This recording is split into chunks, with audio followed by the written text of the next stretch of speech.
할렐루야. 하나님께 영광 돌립니다. 여러분 모두를 축복합니다. 이번 주 축복의 통로 가정예배입니다. 오늘도 하나님께서 우리와 함께 하시기를 간절히 사모하며 예수님의 이름으로 여러분의 가정을 축복합니다. 오늘도 예배 가운데 응답이 있습니다. 기도하겠습니다. 영광과 감사를 우리 하나님 앞에 올려드립니다. 하나님을 사랑하고 주의 이름으로 모이는 가정들마다 하나님 복되게 하시고 성경에 약속된 복이 임하는 귀한 시간 되게 하옵소서. 오늘도 말씀 가운데 기도 가운데 하나님의 놀라운 응답을 사모합니다. 종을 낮추시고 겸손하게 하시고 오직 말씀의 도구만 되게 하옵소서. 예수님의 이름으로 사모하며 기도합니다. 아멘. 신앙 고백 드립니다. 마음으로 믿고 입술로 고백합니다. 나는 전능하신 아버지 하나님 천지의 창조주를 믿습니다. 나는 그의 유일하신 아들 우리 주 예수 그리스도를 믿습니다. 그는 성령으로 잉태되어 동정녀 마리아에게서 나시고 본디오 빌라도에게 고난을 받아 십자가에 못 박혀 죽으시고 장사된 지 사흘 만에 죽은 자 가운데서 다시 살아나셨으며 하늘에 오르시어 전능하신 아버지 하나님 우편에 앉아 계시다가 거기로부터 살아있는 자와 죽은 자를 심판하러 오십니다. 나는 성령을 믿으며 거룩한 공교회와 성도의 교제와 죄를 용서받는 것과 몸의 부활과 영생을 믿습니다. 아멘. 시편 61편입니다. 5절 말씀부터 읽겠습니다. 하나님의 말씀은 읽을 때에도 은혜가 있고 응답이 있습니다. 주 하나님이여 주께서 나의 소원을 들으시고 주의 이름을 경외하는 자가 얻을 기업을 내게 주셨나이다. 주께서 왕에게 장수하게 하사 그의 나이가 여러 대에 미치게 하시리이다. 그가 영원히 하나님 앞에서 거주하리니 인자와 진리를 예비하사 그를 보호하소서. 그리하시면 내가 주의 이름을 영원히 찬양하며 매일 나의 소원을 이행하리이다. 아멘. 어제 수요 예배 때 우리가 1절로 4절 말씀을 통해서 다윗의 기도가 응답되는 것을 응답받는 기도의 비결을 보았습니다. 지금 여러분 다윗이 어떤 상황 가운데 처해 있는가를 잘 보여주는 구절이 바로 2절이라고 했습니다. 마음이 약해질 때에 땅끝에서부터 주께 부르짖으오리니. 아들에게 쫓김을 당하고 장인에게 쫓김을 당하고 가장 가까운 친구들에게 배신을 당하고 다윗만큼 큰 어려움을 겪은 사람들이 없죠. 그런데 그러한 위기를 뭘로 바꿨습니까? 기도로 바꿨다라는 겁니다. 한나처럼 부르짖는 기도, 통하는 기도. 그런가 하면 하나님의 뜻을 구하고 인도를 구하고 하나님을 의지하고 마침내 회복이 되어서 4절에 있는 대로 하나님 앞에 소원하는 기도. 이런 기도들을 하나님이 기뻐하시고 들으신다라는 겁니다. 그래서 우리가 소원 기도는 남용하면 안 됩니다. 내가 정말 영적으로 하나님 앞에 깨어있고 내가 감당할 수 있는 그런 힘을 하나님이 내게 주실 때 그때 우리의 마음이 동하여 소원하는 겁니다. 이제 5절로 8절 말씀을 보면 다윗이 하나님을 영원히 찬송하겠다. 8절에 그래 말합니다. 그리하시면 내가 주의 이름을 영원히 찬양하며 매일 나의 소원을 이행하리이다. 놀랍죠? 지금 땅끝에서 그의 영혼이 회복되었다는 겁니다. 제가 어제도 말씀드렸지만 우리는 병이 들면 빨리 치유하려고 합니다. 그런데 육체의 질병보다 더 심각한 것은 영적으로 마음적으로 병들어 있는 겁니다. 이걸 방치하면 안 됩니다. 빨리 회복이 돼야 됩니다. 다윗에게서 그것을 배울 수 있는 겁니다. 다윗이 왜 이렇게 하나님을 찬양하는, 고난 중에서도 하나님을 찬양하는 신앙으로 응답을 받고 회복되었느냐? 5절 보세요 여러분. 주 하나님이여 그럽니다.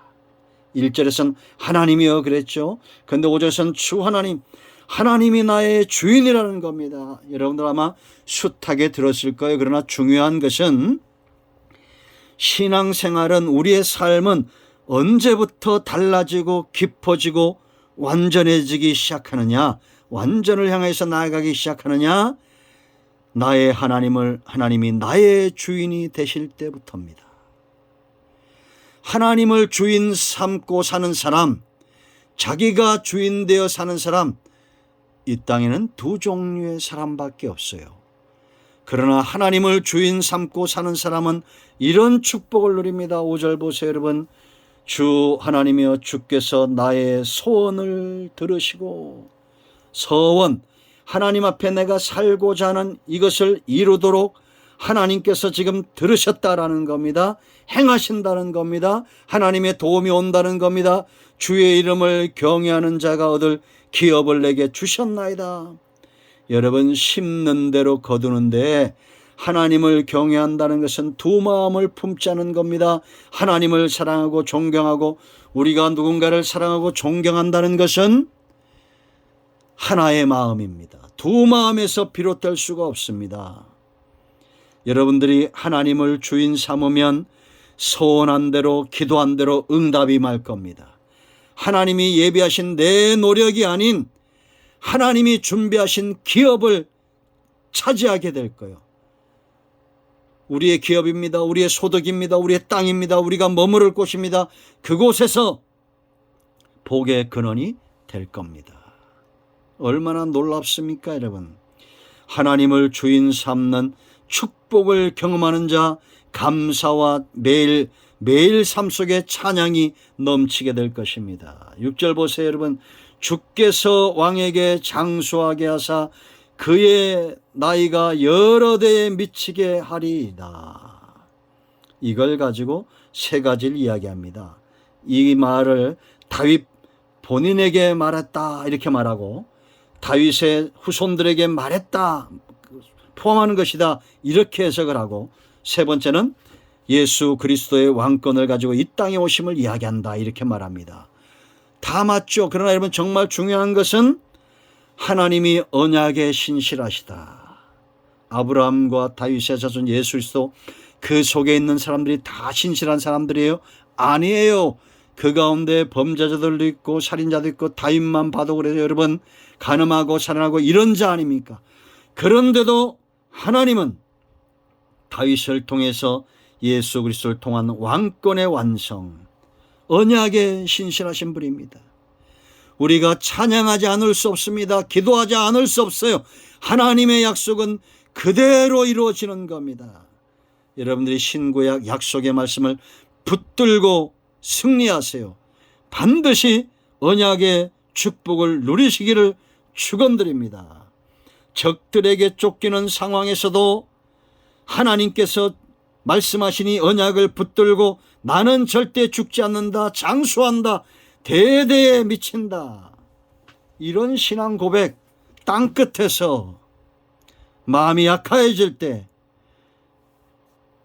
그 심령이 치유되고 회복되어진 겁니다. 세 번째 7절 보세요 여러분. 누가 찬양하고 누가 감사할 수 있습니까? 바로 안전하게 거하는 자입니다. 불안하고 염려와 근심이 있고 절망과 좌절이 있으면 찬송과 감사가 나올 수 없어요. 그건 거짓말이고 외식입니다.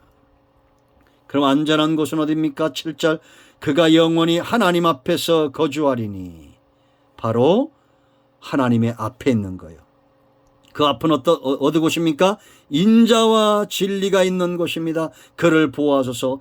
헤세드, 에메트, 진리, 인자와 진리, 하나님의 긍휼과 하나님의 입에서 나오는 말씀, 사랑과 그 말씀 가운데 있는 자. 여러분, 하나님의 사랑 가운데, 하나님의 진리의 말씀 가운데 있습니까? 그들은 찬송하고 두려워하지 않고 염려하지 않고 근심하지 않는 열매를 맺습니다. 여러분, 사람의 사랑은 온전치 않고 우리를 불안하게 합니다. 어떻게 신생아를 담뱃불로 지지는 이런 아버지가 있습니까? 악한 자 아닙니까?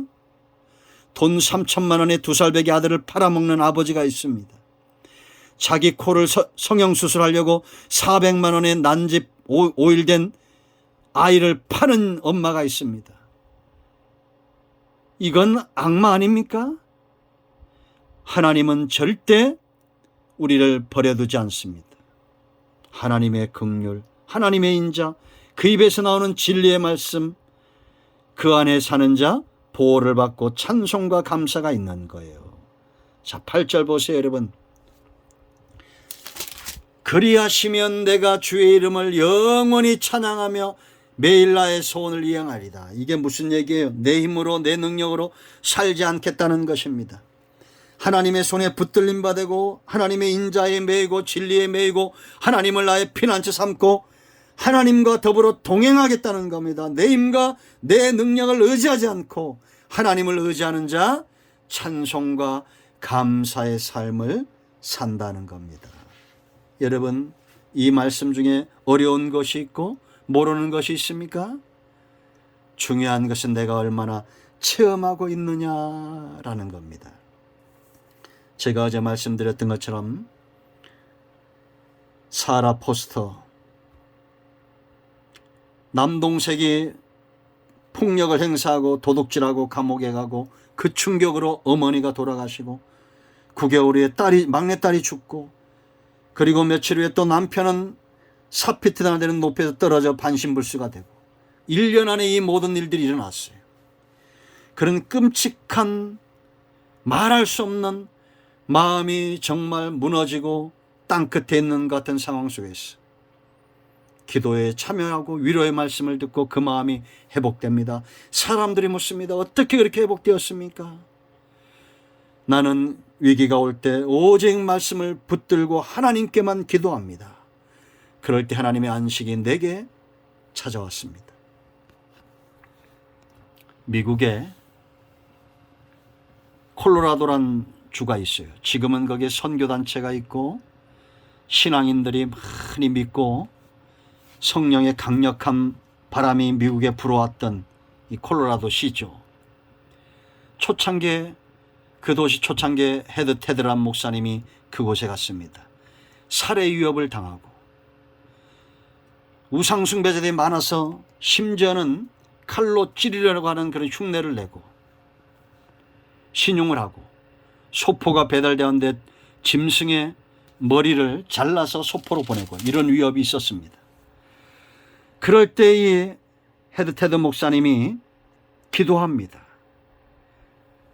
전화번호부에서 사람들의 이름을 5명씩 오려서 그들이 예수 믿고 돌아오도록 교회 오지 않으면 예수님을 영접하도록 기도하고 집이 이사 갈 때마다 예수 믿는 자들이 오도록 그렇게 기도했습니다. 그리고 선교단체가 그 지역에 들어오도록 강력한 기도를 했어요. 그리고 지금은 그 도시가 복음화되고 선교단체가 들어섰습니다. 여러분, 어떤 위험이 있습니까? 그 위험을 기회로 삼아 응답으로 바꾸세요. 염려와 근심이 찬송이 되도록 기도하세요. 반드시 하나님은 응답하십니다. 기도는 응답됩니다. 할렐루야. 이제 여러분 기도 제목을 가지고 합심해서 기도하시고 가장이 마무리 기도하시고 주기도문으로 마치시 바랍니다.